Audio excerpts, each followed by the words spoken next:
Hello everyone. So my research project is on childhood sexual abuse and the lasting effects that it can cause.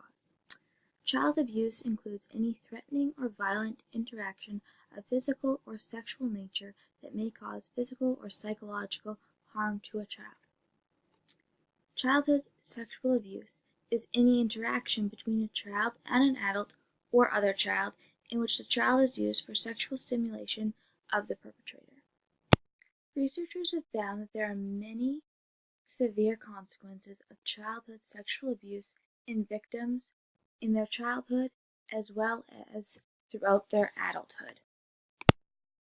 Children not only go through physical pain and trauma, but emotional pain and psychological pain is long-lasting and very damaging to victims.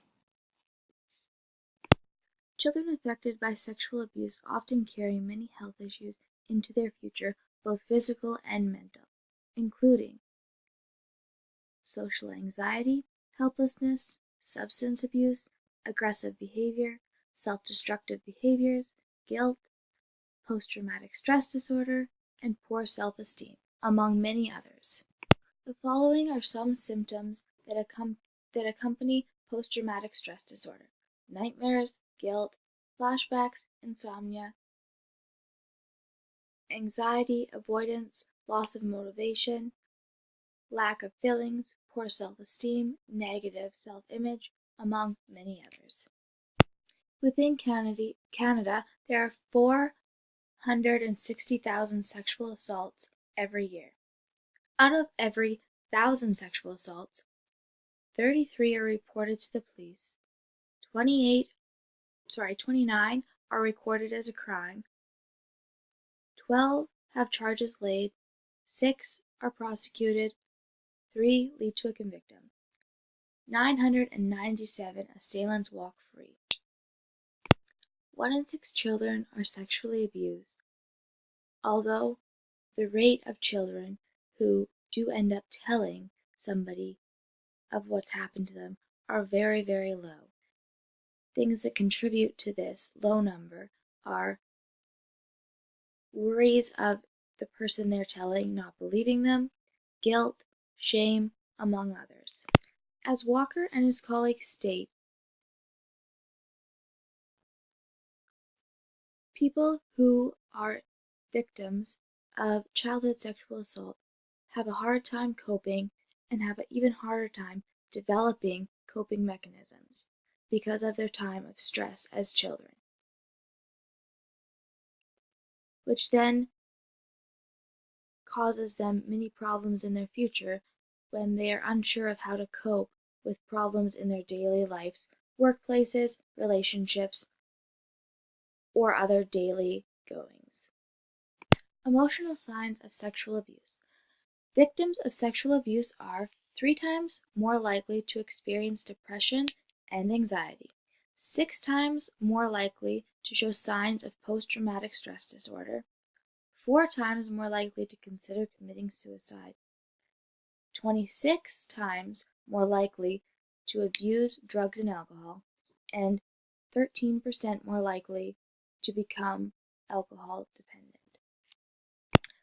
Of the sexually violent crimes reported to the police from 2005 to 2010, the survivors gave the following reasons for reporting: 28% to protect the household or victim from further crimes by the offender, 25% to stop the incident or prevent reoccurrence or escalation, 21% to improve police surveillance or they believed they had a duty to do so, 17% to catch, punish, or prevent offenders from reoffending, 6% gave a different answer or declined to cite a reason, 3% did so to get help or recover loss. Of the people who did not report violent crimes to the police, 20% feared retaliation, 13% believed the police would not do anything to help, 13% believed it was a personal matter, 8% reported to a different official, 8% believed it was not important enough to report, 7% did not want to get the perpetrator in trouble. 2% believed the police could not do anything to help. 30% did not give a reason of why they didn't. The following is a video of a survivor of sexual abuse. When I was 14, I was sexually assaulted in my school. I'd actually been on a lot of medications. I was pretty sick at the time, and I'd passed out in the school hallway. And a friend of a friend had seen me there. And when I woke up, it was very evident my bra strap was undone, part of my pants was undone, and the friend of my friend was still sitting there with me. And his response at the time was, strangely, "It looks like your bra is undone." To me, that was peculiar, and I didn't know why he would say that. And then later, upon running into my friend and him reflecting and saying, I want you to stay close by, I don't want you to leave my sight for a little while, something started to register. I kind of connected the dots and was able to say, oh, okay, something isn't right here. So in the time between my assault and my decision to report it, there was a lot of confusion indeed, and there was a lot of hesitance about what the appropriate course of action really should be. My initial response was to just carry on, to have said nothing to anybody, to have consulted with my friend, but not to speak up very much. I did confide in another female friend at the time, and she reflected by saying, this sounds familiar. A friend of hers had gone through a similar experience with the same person who had assaulted me. At that point, I talked to the friend of the friend, and she said, in fact, that was the case, and she knew she wasn't alone because she had seen his behavior around others, reflecting similar habits and patterns that were extremely questionable and very inappropriate. I was convinced the right thing, in fact, to do was to talk with somebody I trusted, somebody who I could confide in, and that happened to be my math teacher at school. And then I started the process of, going through court procedures. Charges were laid, and they had to be laid once I spoke with an authority at the school. My mom was about the only real support I had at that time. A lot of friends didn't really know how to interact with me anymore. So after that, the court trial started, and that was challenging.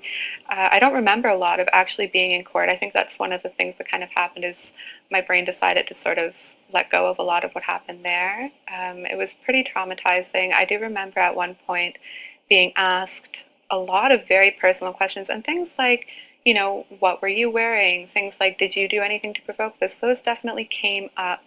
And unashamedly, too, they weren't the sort of questions that came up with tact. At one point I was asked in court, and this is the hardest thing that I remember happening, that I would have to look at and identify the perpetrator of assault. My abuser was in the courtroom, and I was asked to please identify him, at which point I had to look directly at him, point at him, say his name. That was the hardest part.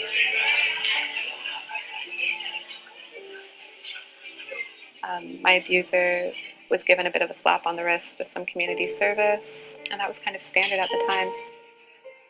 The court proceedings, they were not as accommodating as I was maybe led to believe.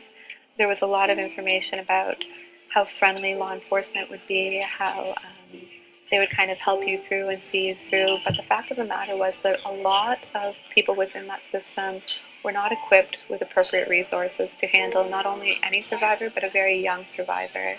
There was a lot of assumption that as a young person, I might not know what I was talking about, or that as a woman, I might have done something to have provoked an attack. So I guess I kind of came out of that feeling pretty disappointed, pretty let down. And after that, I continued to live my life as I did, slowly coming to the realization about 10 years later that I really needed support. I kind of decided, maybe what I should do is look into this a little bit further. Maybe I can be accountable to myself and really take some self-care steps and approach Sasha. And it was a really good choice. I think for survivors going through the court process, a very supportive and hopefully wise choice would be to, confide in a form of support that you know will best encourage you personally. If your needs are to speak with somebody, I would absolutely encourage them to phone Sasha or phone a crisis line. I would absolutely encourage them to do what they need to do in order to feel that they can best cope with the experiences that they're having through that system. Thanks for watching, guys.